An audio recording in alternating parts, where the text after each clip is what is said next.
She was escorted out through a side door, shielding her face, leaving behind a room full of stunned silence and a PR disaster that no amount of Netflix money can fix. It's not just a mistake anymore. It's a pattern, a lifestyle, a hobby.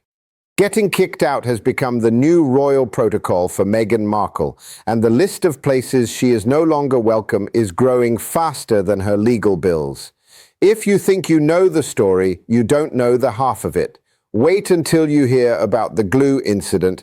Yes, I said glue, because that is the moment everything changed.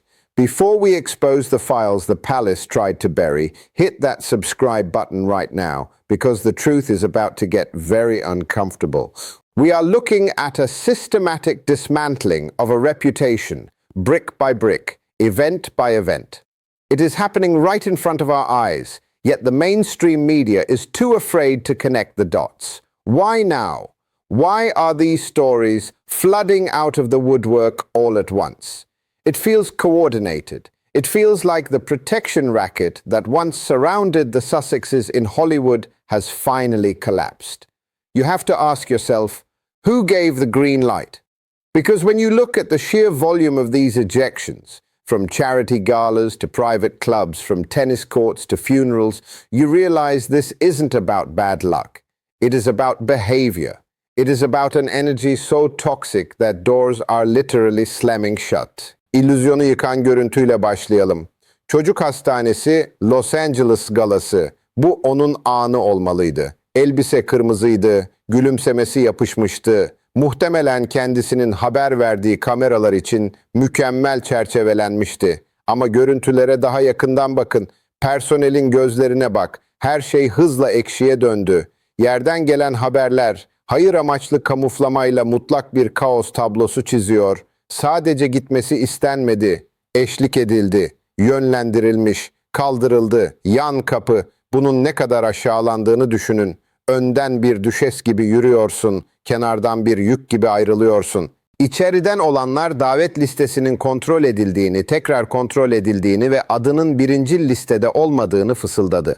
Çocuk hastanesi etkinliğine kapıdan girmek imkansız gibi geliyor ama odadaki en önemli kişi olduğuna inandığında sınırlar ortadan kalkıyor. Jimmy Kimmel ile oturduğuna dair fısıltılar vardı. Ama fotoğraflara bakın. Nerede? Kimmel'in kampındaki sessizlik sağır edici. Ama asıl hata, iddiaya göre güvenliğin işin içine girdiği şey dolaşmaktı. Instagram estetiğinizi artırmak için hastanede dolaşıp hasta çocukların yetkisiz fotoğraflarını çekmiyorsunuz. Bu mahremiyet ihlali o kadar ağır ki neredeyse yasa dışı bir durumdur. Sadece garip değildi. Bu bir güvenlik ihlaliydi ve personel Allah korusun unvanı umursamıyordu. Hastalarla ilgileniyorlardı. Kapıyı gösterdiler çünkü kısa bir an için davranışlarının gerçekliği, statüsünün hayalini geride bıraktı. Ama bu davranış, alanı domine etme ihtiyacı Montecito'da başlamadı. Geri dönmemiz gerekiyor. Desenlere bakmamız gerekiyor. Anlaşma ya da anlaşma yok. Sadece bir valiz değildi. Burası bir av alanıydı. Sattığı anlatı, nesneleştirilmesi ve dizinin onun beynini takdir etmemesi nedeniyle ayrıldığıdır. Bu beni zeki hissettirmedi, dedi. Tarihin ne kadar uygun bir yeniden yazılışı.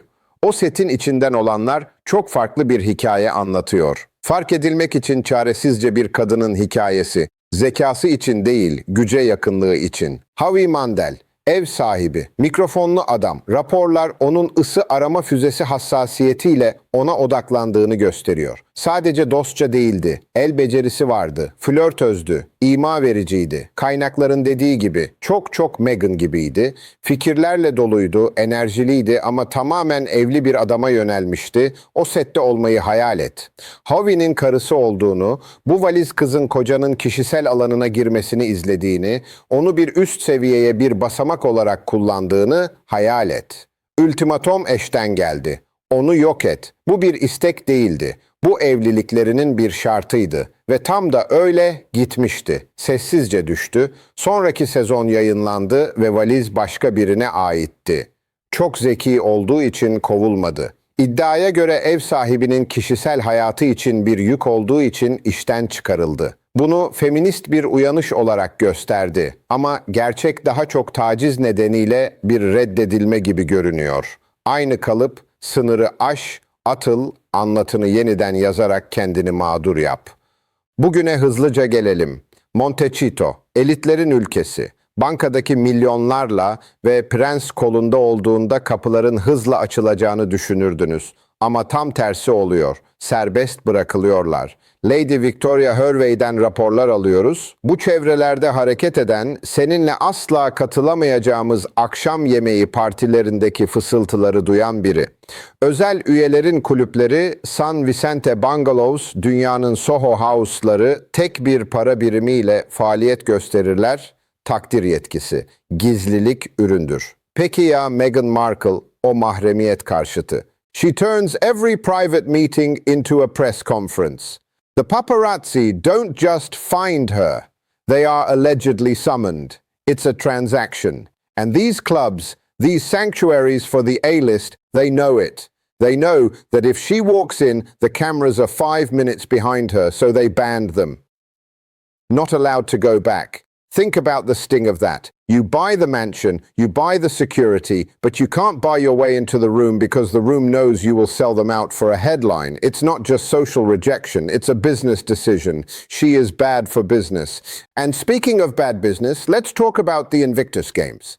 This was Harry's baby. This was the one thing he had that was pure, that was his own, that commanded global respect. And what did she do? She consumed it. She didn't just attend, she annexed it. The reports from the officials are brutal. Toxic, diva, interfering. These are military people. They value order, hierarchy, and respect. They do not tolerate a reality TV star demanding special treatment, extra security, and hotel perks that drain the budget meant for wounded veterans. It got to the point where the tension was physical. You could see it in the footage. Harry fading into the background, a ghost at his own feast, while she marched in front, waving to crowds that were there for the soldiers, not for her. The demands were weighing more than the budget. She made it about her fashion, her speech, her moment, and the officials had no choice. They had to cut the cord. Kicked out might be a polite way of saying removed from the schedule to save the event. The tension behind the scenes was catastrophic. They realized that having her there was actively damaging the cause. Harry, in his passivity, let it happen. But the organizers? They drew the line. No one wanted her there. The silence from the veterans spoke volumes. But if you want to see the ultimate cold shoulder, look at Hollywood, the Santa Barbara International Film Festival. This is practically their backyard. This is where they live. It's a local event, but it's global in impact. Brad Pitt, Bradley Cooper, Robert Downey Jr. The titans of the industry were there, slapping backs, handing out awards, celebrating the craft. And where was the Duchess? Nowhere. Not a mention, not a presenter role, not even a seat in the audience. She wants us to believe she's a producer, a creator, a Hollywood power player. But when the industry gathers next door, the phone doesn't ring. The room simply didn't call. That is the most devastating sentence in show business. It's not that she was busy, it's that she wasn't wanted. The Netflix documentary wasn't nominated. The projects aren't landing. She tried to attend. She wanted the red carpet moment, the I am the best actress vibe. But the festival organizers looked at the list and said no. They know that her presence sucks the oxygen out of the room. The focus shifts from the art to the drama. And serious actors, serious filmmakers, they don't want the drama. They want the work. Her absence was a statement louder than any press release. And then there is the entitlement. The Carlisle Hotel incident. New York City, 2023, the night of the catastrophic car chase that the mayor of New York questioned the next day. But how did it start? Why were they in that position? Because according to page 6, they wanted a free room. They contacted the Carlisle, Diana's favorite hotel, assuming that the ghost of his mother would pay the bill. They allegedly wanted a hefty discount or a complimentary stay. Do you know who I am? Energy. The Carlisle said no. That's not how the world works, Harry. You pay for the service. Because they were too cheap to pay the rack rate, they stayed with a friend. They left a secure venue without a secure plan because they wouldn't open their wallets. And that decision, born of entitlement and stinginess, led to the chaos on the streets. Law enforcement sources were clear. They put regular people's lives at risk. Why? Because they wanted a freebie. They were kicked out of the Carlisle before they even arrived because the hotel refused to play their game. But sometimes the rules are written in ink, not pencil. Wimbledon, the Royal Box, the holy grail of British summer society. There are rules, strict rules. No jeans, no hats. It's about respect for the tradition. Meghan shows up wearing both, jeans and a hat. It's a deliberate provocation. It's a test. Will you bend the knee for me? In the past, when she was with Kate, the rules were bent. She held the hat. She was chaperoned. But this time, Kate wasn't there to smooth things over. She was alone, or at least without the protection of the future Queen. And the officials at the All England Club stood firm. Access denied. Blocked. You can be a duchess, but you cannot wear denim in the royal box. It was a public slap in the face.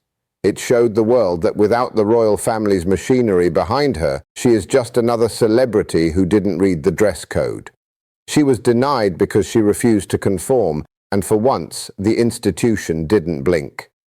Now, we have to go dark. We have to go back to Northwestern University. This story has been circulating in the deep web, in the whispers of alumni, and it is terrifying. The sorority days. This isn't confirmed by a court of law, but the smoke is thick. The story goes that she joined a sorority, and the prank culture went too far, way too far. We are talking about swapping eyelash glue for super glue. Think about the malice required for that. If the rumors are true, sisters were injured, eyes glued shut, hospital visits. This isn't a prank, it's assault. The sorority couldn't condone it. They kicked her out. But it didn't stop there. The university allegedly got involved. Expulsion was on the table. And this is where the pattern begins. The cleanup, the father, Thomas Markle, the man she now ignores like a plague, reportedly stepped in. He paid. He hired lawyers. He got the NDAs signed. He buried the scandal so his little girl could return to school and pretend it never happened. If this is true, it shows a history of destructive behavior followed by a financial cover-up. It shows that she has always believed she can hurt people and walk away unscathed. The lack of awareness is staggering. Look at the incident with Alexis Ohanian, Serena Williams' husband. A tennis match, a public venue. She spots him, she rushes over, she hugs him. She is manic, desperate for the connection, desperate to be seen in the inner circle. But she's blocking the view, she's making a scene. The audience, the people who paid to watch tennis, not the Meghan show, started shouting, "Sit down!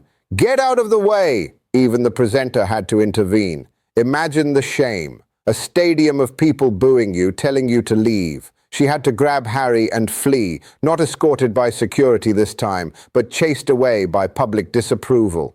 She left like a disobedient child, scuttling away because she couldn't read the room. She thought she was the main character, but the audience reminded her she was just a spectator. And finally, the moment that sealed her fate. The funeral of Queen Elizabeth II, the reception at Buckingham Palace. This was the event for world leaders, for kings and queens, for the people who serve. Harry and Meghan expected to be there. They thought the death of the matriarch would wipe the slate clean. They were wrong. The invitation was extended, and then, in a move of absolute cold-blooded institutional power, it was pulled, rescinded. Palace sources made it crystal clear. For working royals only. You quit the job, you don't get the perks. You don't get to sip champagne with Biden and Macron, you are out. And to add insult to injury, the palace released the official photo later. King Charles, Camilla, William, Kate, the new Fab Four. Meghan and Harry were erased from the narrative. It was the ultimate, you can't sit with us. It hurt their ego more than anything else because it confirmed that they are irrelevant on the world stage. They were snubbed, rejected, and kicked out of the history books in real time. 10 times. 10 separate occasions where the answer was no. 10 times where the energy was so bad, the behavior so egregious, or the entitlement so vast that they were shown the door. This isn't a coincidence. It is a verdict. The world is tired. The industry is tired. The palace is tired. So here is the question you have to ask yourself. If she gets kicked out of everything she tries to join, where does she go next? When every door is locked, what happens to the person who needs the spotlight to survive? Are we watching the final act of a tragedy, or is there another twist coming? Let us know in the comments. Which one of these ejections shocked you the most? Was it the superglue, the funeral snub, or the hospital side door? Don't forget to like, share, and subscribe because the files are opening and we are just getting started. See you in the next video.